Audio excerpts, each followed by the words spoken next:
Assalamualaikum warahmatullahi wabarakatuh. Jumpa lagi dengan pelajaran biologi.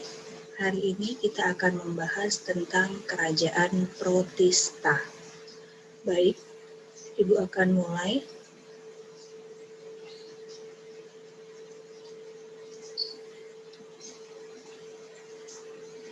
Kompetensi inti yang harus kamu kuasai adalah memahami fakta dan prosedur ilmu pengetahuan ini secara spesifik dan untuk memecahkan masalahnya. Kompetensi dasarnya adalah menerapkan prinsip klasifikasi untuk menggolongkan ciri-ciri umum protista dan peran-peran protista. Indikatornya, kamu harus dapat menjelaskan ciri-ciri protista, kemudian menjelaskan klasifikasi protista, menjelaskan peranan protista, sikap-sikap setelah mempelajari protista. Baik, kita akan mulai ke ciri-ciri protista dulu ya. Yang pertama, dia eukariotik. Masih ingat, eukariotik itu adalah organisme yang inti selnya sudah diselubungi membran. Yang kedua adalah kosmopolitan, ada di mana-mana. Tiga, dia sifatnya mikroskopis, hanya bisa dilihat di bawah mikroskop. Yang keempat, uniseluler dan multiseluler, bersel satu atau bersel banyak. Yang kelima ada soliter, hidup sendiri ada, atau koloni juga ada. Yang keenam ada aerob, dia membutuhkan oksigen. Yang ketujuh ada yang heterotrof dan ada yang autotrof. Bisa bergerak juga karena punya alat gerak berupa flagella. Yang kesembilan, reproduksinya kalau secara tidak kawinnya menggunakan pembelahan binar. Kalau secara kawin, dia konjugasi. Terbagi menjadi ada 3 jenis protista ini. Protista mirip hewan, protista mirip tumbuhan, dan protista mirip jamur. Klasifikasi protista. Nah, ini ada gambar. Kalau yang ini adalah Euglena viridis, merupakan contoh dari bisa masuk ke kelompok protista mirip hewan, bisa juga masuk ke protista mirip tumbuhan. Kalau yang ini namanya adalah Amoeba proteus, masuk ke dalam kelompok protista mirip hewan. Sementara kalau yang ini adalah ganggang, dia masuk ke dalam kelompok protista mirip tumbuhan. Kenapa Ibu katakan mirip? Karena sebenarnya pada dasarnya dia bukan tumbuhan, dia juga bukan hewan, dan dia juga bukan jamur. Tapi dia adalah organisme bersel satu yang sifatnya hanya mirip tumbuhan, mirip hewan, dan mirip jamur. Oke, kita lihat. Protista mirip hewan, mirip tumbuhan, dan mirip jamur. Nanti hari ini kita akan membahas mirip hewan saja.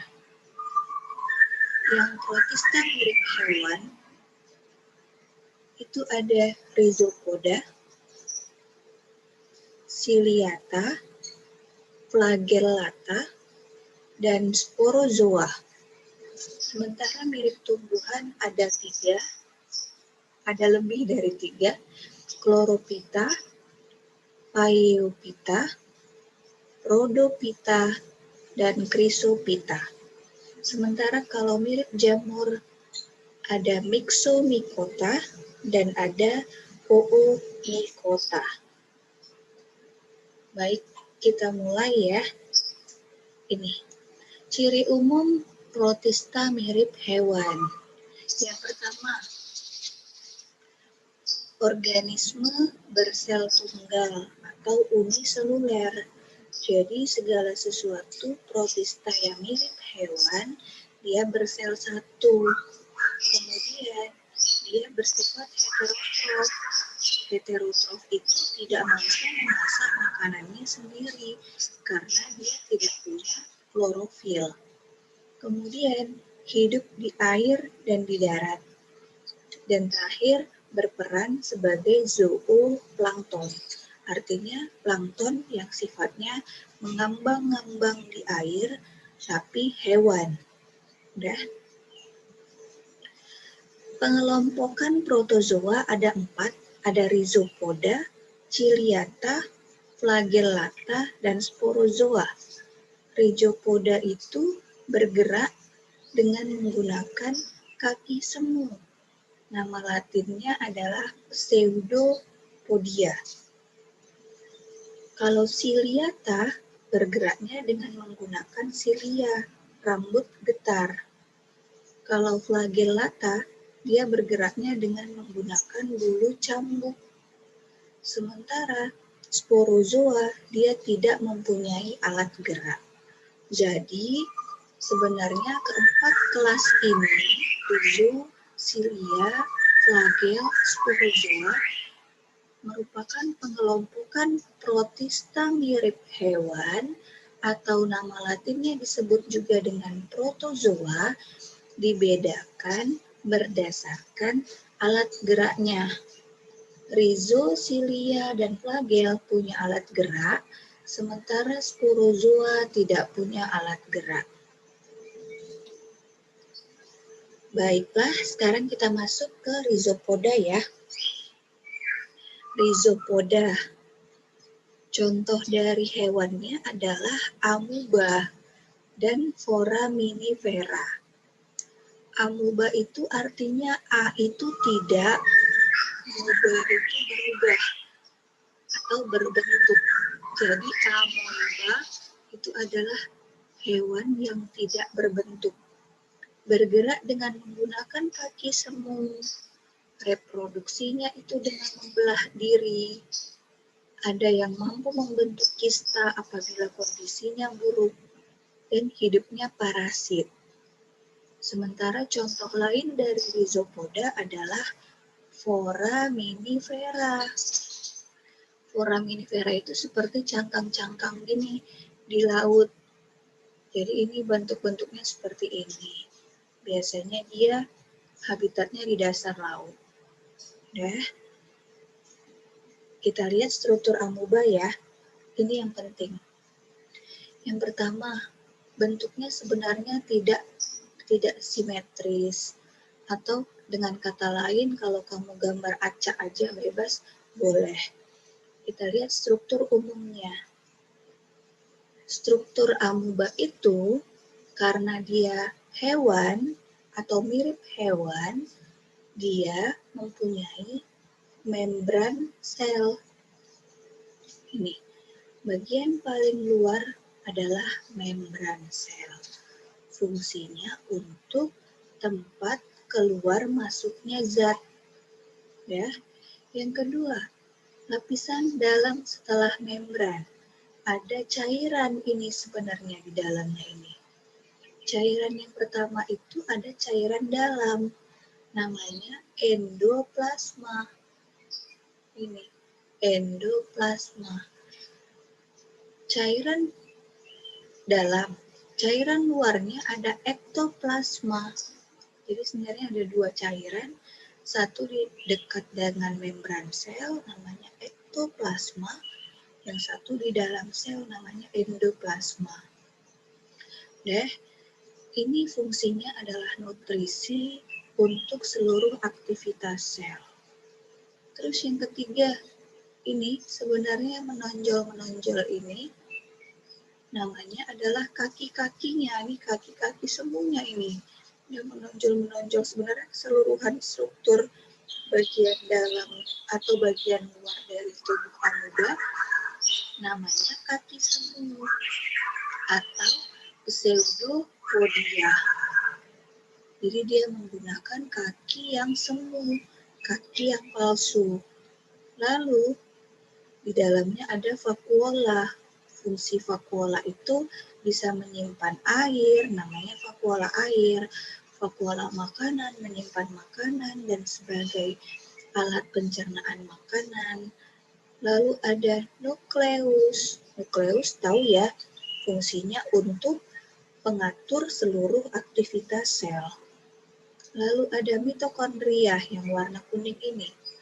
Mitokondria ini bentuknya seperti sosis. Jadi fungsinya adalah untuk tempat dia bernafas, menghasilkan energi, yaitu berupa energi ATP, adenosin trifosfat. Lalu ada lisosom. Kalau lisosom gunanya untuk menghancurkan organel-organel yang sudah tidak berguna lagi di dalam tubuhnya. Dan terakhir ada vakuola kontraktil. Apalagi ini kontraktil, vakuola berdenyut. Jadi ini dianggap jantungnya si amoeba. Oke. Jadi cara dia mendapatkan makanannya dengan cara menjulurkan pseudopodianya ini mendekati makanannya. Sampai makanannya mendekat, lalu masuklah ke dalam tubuh amoeba. Amoeba ini unik. Kalau misalnya makanannya berbentuk bulat, badannya nanti berbentuk bulat. Kalau makanannya berbentuk batang, dia badannya jadi berbentuk batang. Ya. Yang kedua, kelas kedua ada ciliata. Ciri-ciri umumnya apa? Dia bergerak pakai silia, rambut getar. Reproduksinya sama, pembelahan biner dan konjugasi. Hidupnya bebas di air tawar. Dan ini ciri khasnya. Inti sel dari organisme yang namanya ciliata ada dua, yaitu mikronukleus dan makronukleus. Jadi nanti mikronukleus itu dan makronukleus berbeda fungsinya. Kalau mikro biasanya untuk reproduksi, kalau makro untuk metabolisme. Sekarang kita masuk ke strukturnya ya. Strukturnya ini berbentuk sendal. Nama hewannya adalah Paramecium caudatum. Oke, kita lihat. Bagian luarnya, alat geraknya namanya silia, rambut getar. Bagian dalamnya ada pelikel, sejenis dinding sel tapi tidak seperti dinding sel tumbuhan. Lalu dia ada mulutnya untuk memasukkan makanan atau keluar makanan. Terus ada sel mulut juga. Ada lubang anal atau anus untuk keluar. Lalu vakuola makanan untuk mencerna makanan. Sitoplasma itu cairan di dalam sel memberi nutrisi pada seluruh organel sel. Dan ini makronukleus untuk metabolisme tubuh, untuk pertumbuhan. Sementara kalau mikronukleus untuk reproduksi. Lalu ada vakuola kontraktil yang berbentuk matahari. Ini adalah jantungnya si Paramecium caudatum. Dia bergerak pakai silia. Oke ya. Ini cara dia bereproduksi melalui meiosis dan singami. Jadi makronukleus dan mikronukleusnya ada nih yang pertama. Jadi dia berdekatan antara silia satu dengan siliata yang lain. Lalu mengalami meiosis. Meiosis itu memang terjadi pada proses kawin atau pembentukan gamet. Kalau mengalami meiosis, nanti satu selnya bisa menjadi 2 sel inti atau 2 selnya menjadi 4 sel inti. Kalau ini terjadi 2 kali tahapan meiosisnya. Makanya mikronukleus yang berperan sebagai alat reproduksi pada Siliata menjadi 4 intinya di sini. 4 yang biru, 4 yang merah. Oke, kita lanjut.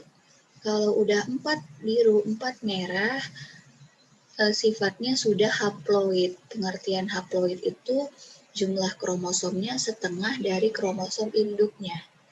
Yang ketiga, 2 dari si ini emang hilang, ataupun 2 dari sel yang pertama dan induknya itu 2-nya itu hilang atau mengalami regenerasi, sementara jadinya tinggal 2, 1 yang biru, 1 yang merah, tapi saling memberi. Biru merah saling memberi. Setelah itu terjadi singami.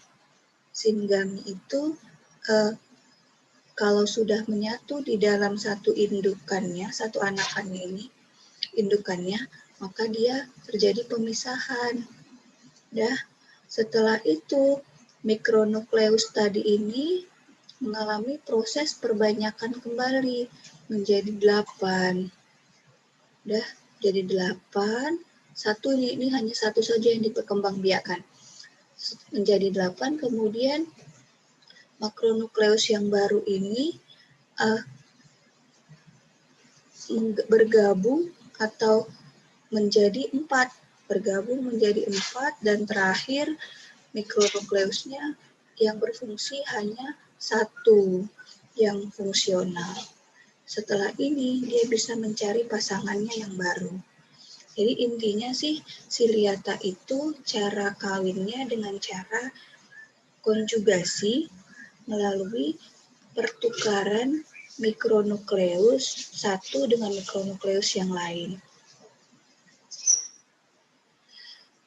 Contoh-contoh spesies dari Siliata ada Vorticella, Ribinium, Nyctoterus ovalis, ada di usus kecoa, ada Paramecium caudatum, seperti sendal, Balantidium coli, itu parasit di usus manusia.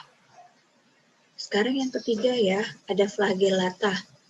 Flagellata tubuhnya berbentuk mempunyai bulu cambuk, lalu reproduksinya sama, tapi dia membelah diri, kemudian menyebabkan penyakit. Gambarnya seperti ini. Dia ada alat gerak, flagel, lalu punya bintik mata, ada vakuola kontraktil juga, ada kloroplas, dia bisa berfotosintesis, ada nukleus, vakuola makanan, mitokondria, dan pelikel. Jadi ini lebih banyak ke sifat tumbuhannya. Tapi karena dia punya alat gerak, dia masuk dikelompokkan ke dalam protozoa. Contoh dari Flagellata adalah Trypanosoma gambiense. Ini penyebab penyakit tidur pada manusia. Trypanosoma evansi, penyakit sura pada ternak. Trypanosoma cruzi di dalam darah dan menyebabkan anemia. Leishmania donovani, penyakit kala azar. Leishmania tropica, penyakit kulit. Dan Trypanosoma vaginalis, itu penyebab radang pada vagina. Terakhir kelasnya adalah sporozoa. Sporozoa ini tadi tidak punya alat gerak, kemudian hidupnya adalah membentuk spora, biasanya parasit. Strukturnya seperti ini. Ada bagian mikropori, pori-pori tubuh, kemudian ada konoid, pelikel, kemudian ada badan Golgi, ini untuk tempat penghasil hormon, ada nukleus, nukleolus, mitokondria, dan posterior. Jadi ada tempat masuknya makanan dan keluarnya makanan.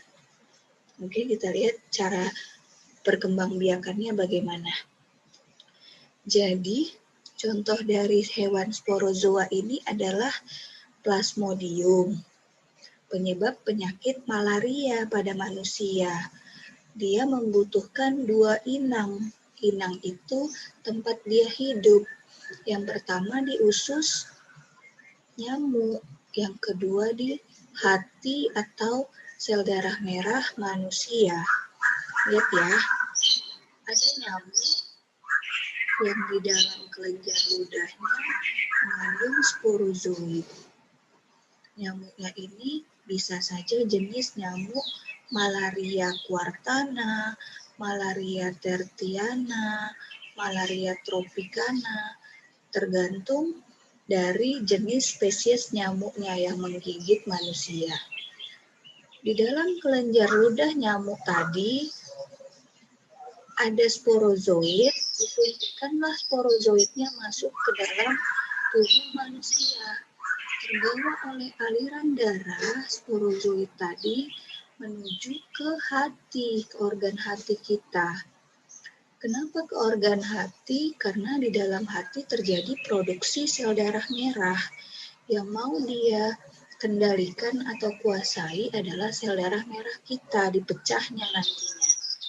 Kemudian, di dalam hati manusia ini, sporozoid berubah menjadi merozoid dulu, lalu merozoid berubah menjadi tropozoid, lalu di tropozoid berubah lagi membentuk gamet. Ada gamet jantan dan gamet betina, ini masih di tubuh kita. Nah, saat terbentuknya merozoid, tropozoid, itu sel darah merah kita pecah, hancur. Akibatnya kita itu demam. Nah, demamnya ini tadi tergantung dari spesies nyamuk yang menyerang kita. Apakah masa inkubasinya itu atau masa sporulasinya 3 kali 24 jam, kita demam 3 hari. Kalau 4 kali 24 jam, kita demam 4 hari selama merozoid dan tropozoid berada di sel hati kita. Setelah itu, terbentuklah gamet masih di dalam tubuh kita. Ini masih sakit kita ya. Setelah itu ada tiba-tiba nyamuk malaria juga yang di dalamnya tidak ada sporozoid, mengambil atau menggigit kita, mengambil sel gamet kita tadi, sehingga di dalam tubuh ataupun usus nyamuk terbentuklah penyatuan gamet jantan dan gamet betina. Nah, ini kita sekarang berada di usus nyamuk. Penyatuan gamet jantan dan gamet betina membentuk zigot. Zigot itu membentuk yang namanya ookinet. Ookinet nanti akan membentuk ookista. Setelah ookista terbentuk, lalu dia membentuk sporozoid kembali, dan sporozoid ada di dalam kelenjar nyamuk.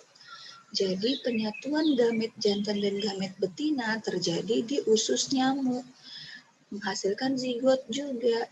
Zigotnya menghasilkan ookinet.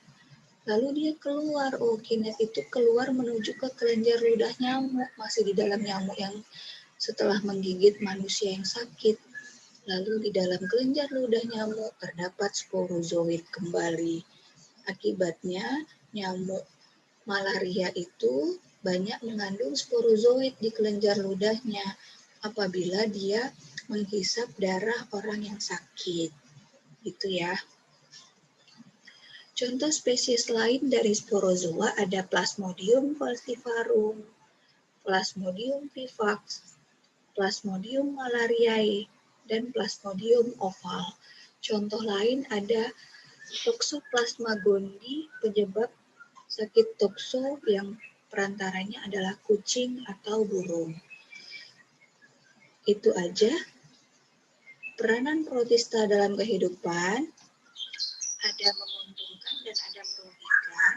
Kalau menguntungkannya, ini bisa dijadikan indikator minyak bumi, bahan penggosok, bisa dimakan, dan untuk obat. Kalau merugikannya, Entamuba gingivalis itu radang rongga mulut, Entamuba histolytica penyakit disentri, Trypanosoma gambiense, penyakit tidur, dan Plasmodium tadi penyakit malaria. Biasanya yang untuk bahan makanan ini dari protista mirip tumbuhan.